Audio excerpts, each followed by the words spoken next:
আপনি সহকারী নির্বাচন আপনার কি নাম আপনার? এখন এখানে সামনে অনেক লোক দেখছি না, কি দাবি নিয়ে আসছেন আপনার কাছে? যা সত্য তাই বলে না, দাবি তো না জানাচ্ছে যে এখন আমাদের আমরা সেই দাবি নিয়ে আলো জায়গায় আছে সবার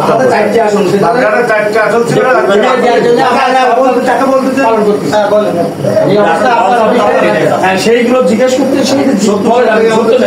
আমরা কি জন্য দেখছি আপনার জনগণ অফিস ঘিরে রেখেছে অনেক জনগণ, আপনার এখানে অনেক পাবলিক আসছে, আসলে এনাদের দাবি কি? ওনাদের দাবি যেটা ওনারা বলছে যে আগে যে আসন ব্যবস্থা ছিল যেটা আপনার কাছে যৌক্তিক বলে মনে হয়? এখন এটা তো কমিশনের সেটা।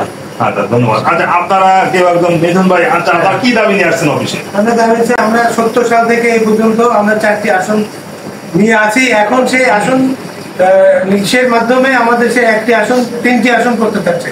আমরা সেটা চাই না, আমরা চাই যে আমাদের পূর্বের যে আসনগুলো ছিল ওইটাই বহাল থাকুক।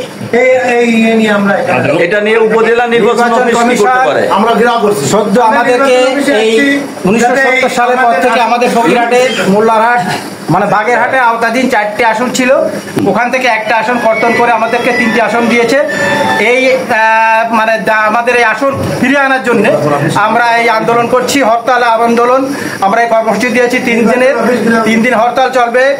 এই মানে আমাদের এই দাবি না মানা পর্যন্ত আমাদের এই ফকিরহাট, বাগেরহাট, মোল্লারহাট, চিতেলমারি, মোংলা, রামপাল আমরা সবাই, শরণখোলা, মোড়লগঞ্জ সবাই একত্রিত হয়ে এই দাবি না পাওয়া পর্যন্ত আমরা ঘরে ফিরে যাব না। আমাদের আসন ফিরিয়ে দিতে হবে, এই দাবি আমাদের কাছে, মানে আমাদের সির কাছে। মানে আপনারা ফকিরহাট উপজেলা নির্বাচন অফিসে কেন এসেছেন? ফকিরহাট নির্বাচন অফিসে এসেছি আজকে কোনো হরতাল জনিত কারণে সমস্ত অফিস বাতাল বন্ধ থাকার কথা। আজকে আসা দেখলাম যে নির্বাচন অফিসে এই মানে তারা অফিস করতেছে, এই জন্য আমরা আসছি যে এই অফিসে তালা দেওয়ার জন্য। মানে এদের মাধ্যমে এরকম কি বাগেরহাটের আর বাকি যে 8টা উপজেলা আছে তারাও কি অফিস করতেছে কিনা? হ্যাঁ, সবাই অবরোধের আওতায়, মানে হরতালের আওতায় সবাই হরতাল করতেছে।